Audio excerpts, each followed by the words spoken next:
Hey, I'm Tania Bhattacharyya, and you are listening to the Campfire Circle podcast. We are all about breaking down the boardroom table as the ultimate space of leadership, and instead replacing it with a campfire. Because that's where we share our stories. That's where we build warm community, and that is where there's always room. I'm building an impactful business in public through thought leadership, and I'm taking you behind the scenes all along the way. So if you want to stand out as you stand up for your mission, you are in the right place. So I know you've heard that saying, to be careful what you wish for, because it might just come true. And that's a little bit of what is going on in my world here. And so I just wanted to pop on and fire up my mic and just talk off the cuff about some thoughts that may or may not be resonant for you as well in the season of moving from winter to spring. It's a little different from a typical podcast episode that I have where I have a very specific topic that I'm teaching to or reflecting back on. I just want to talk about what I'm focusing on for the upcoming months because it's spring, right? Today's the first day of spring. And there's a lot of stuff thrown at us in January about it's New Year's, get into action. What is your resolution? What are your business goals for the year? What's your word of the year? And I don't know about you, but January is prime hibernation season. It's the deepest part of winter. It's like the coldest. I live in California, but I'm not trying to do a lot of stuff. But like I said, today is the first day of spring and I'm really feeling things all around me getting ready to blossom. And so over the last, 3 months, 6 months, over the last kind of chunk of time, there have been a couple of things that I have really been wishing for and wanting and marinating on and slowly making things happen like in the background.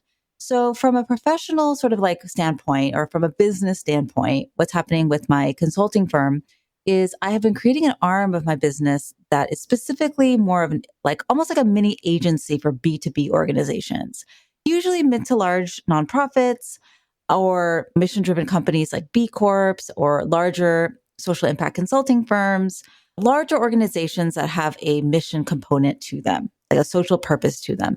And coming in and making a deeper impact by really training up their staff or their board or supporting their executive team or supporting their leader, like their executive person with not just LinkedIn, not just thought leadership on LinkedIn, but all types of thought leadership and visibility efforts. And what's funny that came up for me a couple of weeks ago, I was speaking at Jess Campbell, my dear friend Jess Campbell's conference, the Make It Happen conference for nonprofit consultants alongside another dear friend and Pisces sis, Camila Martin. And the panel was about the mistakes that we have made that kind of got us here. And I had the opportunity to reflect back on how that was my plan since day one. As I left my full-time nonprofit job and started to build a consulting business, that was like what I was going to do. That was who I was going to serve. But as I started, as many of us do, doing our research and delving into the kind of zeitgeist that's out there about online marketing and building a consulting business and just all the strategies that I was seeing, I ended up learning about things like lead magnets and webinars with a follow-up funnel and like a deadline to sign up and containers like group coaching programs and stuff like that. And so looking back on it now, 3 years later, I've realized that a lot of the things that I learned about and ended up incorporating were really more B2C strategies, even though I was initially intending to reach more of a B2B market. And like I said a couple of weeks ago at that event, it's not really a mistake. Like nothing is really ever a mistake. I'm never going to beat myself up about this. It's not even really a bad thing. It's actually a great thing because I ended up building an incredible community and finding amazing clients who tended to be more like coaches and consultants and service providers or like smaller business owners, whatever, just different kinds of folks.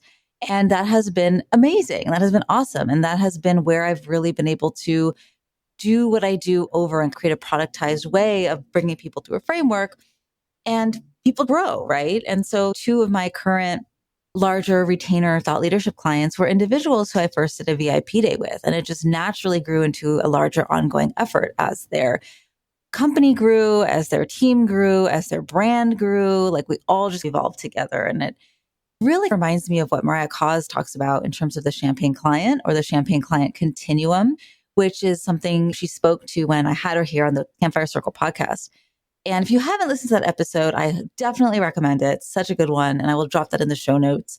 But so anyway, some of the things that I have been making happen in the background is really learning how to navigate the B2B marketplace as a consultant and how to prospect, how to lead a sales conversation, not the one discovery call, but like a 3 to 6 month sales conversation, or work with multiple decision makers and ask better questions to get at the heart of the problem that an organization is facing and why that even matters to them, and creating bespoke proposals and creating really customized scopes of work that are much longer term and just a different price point. And that has actually been a lot of fun. That has been it just speaks to my own strengths, needs, abilities, and preferences. I used to be a major gifts fundraiser. And so I already had this skill set it was different. It had different nuances, but I just forgot, like, this is something I really enjoy doing. And none of this was a mistake or even it was all just a process, because again, I would not be able to support these larger and more complex organizations with this work if I hadn't done this over and over in a really productized way for 3 years. And it's all good. So like we talk about B2B, we talk about B2C, there's so many acronyms, but at the end of the day, you're always just working with people. It's just people, it's just humans. And so the nuances are different, but the outcome is the same, which is influence, it's recognition, it's greater change-making capacity. And so it's different, but it's the same. It's like same, but different. And what I'm noticing this spring is it's 24, it's an election year. As I record this, Super Tuesday just happened.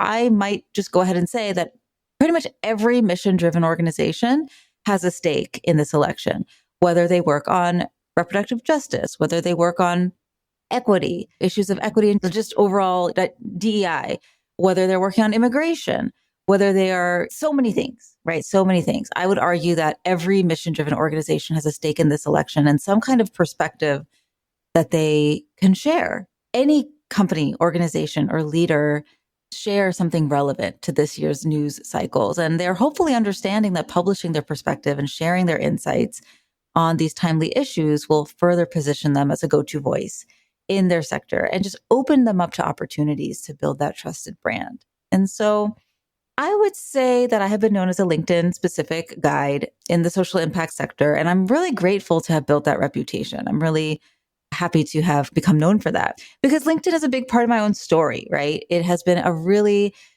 important way that I have built that. When I was a nonprofit leader, I was able to build up a brand and build up recognition for our organization. But it's also just been a way that I have built up my confidence in showing up and sharing my stories and just moving towards self-actualization. So I'm never going to stop doing that work, but I have really also enjoyed dipping my toe and in some cases just like cannonballing into the water of other types of thought leadership efforts for my organizational clients. So things like ghostwriting, just really huge kind of status quo shifting pieces for industry publications, or strategizing the community building pieces that begin to just naturally emerge from building up a strong brand, doing specific outbound outreach on LinkedIn for some campaigns, or like I said, training so that organizations can activate their people into ambassadors for their mission. And it is really fun and really exciting. So we just finished the February LinkedIn content sprint, and I really love that container so much. I got to tell you, my inner critic, or whatever you want to call that voice, when I first came up with the idea for my LinkedIn content sprint, it was a little spicy. And it was like, why are people going to pay to write their own content when they can just pay someone else to write that content? There were a lot of thoughts. There were a lot of voices and thoughts that I was having. And of course, I obviously tried it anyway. And now we are 3 cohorts in. And what I am realizing is what's actually happening is it's not just about the content. Like, I already knew this, but I'm really seeing it's not about the content so much. It's that people are getting into the practice of becoming stronger communicators and more visible change makers. They're building the muscle of publishing their perspective, even when it's scary or uncomfortable. They're creating the conditions to play big and nurture their audience into a community. And nobody can do that for you. People can write your content for you, but they can't change the way that you are showing up around it. And not everybody needs that, but a lot of people do, because showing up and getting visible on a platform, on any platform, is scary. But it's easier when we do that together. And so I really do love the container of a sprint. And this might be a weird thing to say to follow up on that, but whatever. Again, I'm spring pivoting and just changing the ways that I do things. And so I'm actually going to be retiring the LinkedIn content sprint after the next cohort in June 2024. And so if you are one of just extraordinarily lovely and delightful people who have expressly reached out to say, this sprint's on my vision board, I want to do it at some point, or whether you've reached out or not, if you've thought it, June is that point. June is that time and that final time. So I'm a manifester. I like to inform. I just want to let you know that's coming up. So I'm going to drop that link to the waitlist in the show notes. And then what else is happening? So on the personal front, my husband and I are moving into a home. We've been looking for 2 years. We finally found it. And I shared this story in my email newsletter a few weeks ago. Because again, this theme of authenticity and showing up as we are and sharing our story to build connection. That theme is always coming up in my life, probably because I'm looking for it, but it's always showing up. And because how you do one thing is how you do everything. So it's always going to be showing up, whether it's from the business perspective or just whatever's going on in my personal life. So long story short, what happened there is did the tour. It was like the, I don't know, 100th, we had seen so many freaking houses. We'd seen so many houses. And so we did the tour. We met the homeowners. They lived in that home for 3 decades. We got along. We shared some stories. We vibed with each other. And our offer was not the highest offer because there was an institutional investor who, just money bags over here, just able to offer way more than we could. But the seller, the couple, they wanted us to have it anyway because there was a connection point, right? They had made a lifetime of memories there. And we were probably about the same age that they were when they moved in. I don't know. I'm just postulating here, but they wanted us to have that same experience that they got to have. And I know that might seem bonkers and a little bamboozling and just, is she even telling the truth? Especially if you've been in this housing market for a while. It is just, I don't have to tell you, it's a lot. But truthfully, deep down, I think that's humanity. Like humans at their core are always going to be values driven over money driven. At their core, right? That doesn't always mean that's what they're going to do. That's the action that they're going to take. But deep down, we are driven by our values, and stories help us connect at the level of those values, which is why I'm such an advocate for storytelling for impact driven business owners. But all that to say is I'm actually moving at the time of this recording. I'm moving tomorrow, which is part of why I wanted to just whip out the mic and drop some thoughts because I don't know the next time my mic's going to be plugged in. I'm going to be living out of boxes for a little bit. What else is going on? Speaking of spring, I am going to Japan for cherry blossom season. I'm so excited. I think this will complete my goal of visiting Japan during all 4 seasons. I got to go during the winter time to Hokkaido last year. I got to go to Kyoto and Osaka in the fall of 2019. I went once before, early, 26, I don't remember, a long time ago. And this time we are going to Tokyo and Okinawa. So the day this episode comes out, the first day of spring, we're going to be flying over there. So, and I'm turning 37. So Pisces season is coming in hot. It is a wild time to be alive. And all that to say, there's a lot of magic happening over here. And a lot of the things I've been wishing for have been coming true. And I did not necessarily want them all to happen in the course of 1 month, but that's what's happening. And I am blessed AF while living through a lot of kind of individual change and a lot of kind of communal change. My amazing client friend, Dr. Keisha Harris, talks about how gardens are full of conflict. She has a garden. She speaks really beautifully to this from the context of racial equity transformation, which is the work that she does. But I think it can also be used for all kinds of change and the blossoming that comes in spring. Because she talks about how when you plant a seed, it is disruptive, the soil is broken apart, everything gets pushed around as the bud grows and it's uncomfortable, it's a little messy. But then what do you get? You get a flower, you get a plant, you get some fruit. And so that's what's happening over here. And so I did want to let you know as well, I'll be taking a little break from this podcast, from the Campfire Circle podcast, to tend to the magic that's going on in my business and in my life for a little bit, maybe a month, maybe 2 months, maybe I don't know how long. But in the meantime, I would really love to hear from you on what you'd like for me to cover when I get back.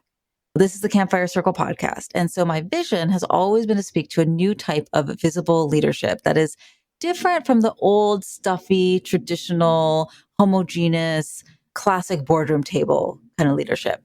I am envisioning a kind of leadership where there is more than enough seats for everybody. One that is really rooted in community, where that circle can get as big as it needs to get.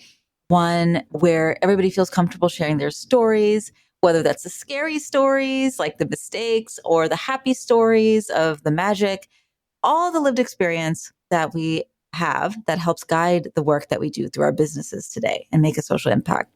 So, what do you want to hear? What do you want to know? What are you curious about when it comes to thought leadership and building influence and recognition and improving your change making capacity? So, reach out directly to me on LinkedIn. I'll still be on there. Reach out on LinkedIn, shoot me an email. And if you do want to stay in touch with kind of what I'm learning about, what's going on, business advice, tips, just stay in touch on a more regular basis. The best way is to join my email newsletter, the Firestarter. It goes out every Wednesday afternoon. And so all the links to everything I talked about is in the show notes. So I can't wait to hear from you. And I will talk to you in a bit. Okay, so you've heard from us. Now I want to hear from you. Leaving a review helps us so much in growing our reach and supporting more folks with this podcast. And even better, I would love for you to send me a note on LinkedIn with your takeaways from this episode. I cherish and respond to every message, so I can't wait to hear from you. And if you want to go even deeper, check out the show notes to take your next step.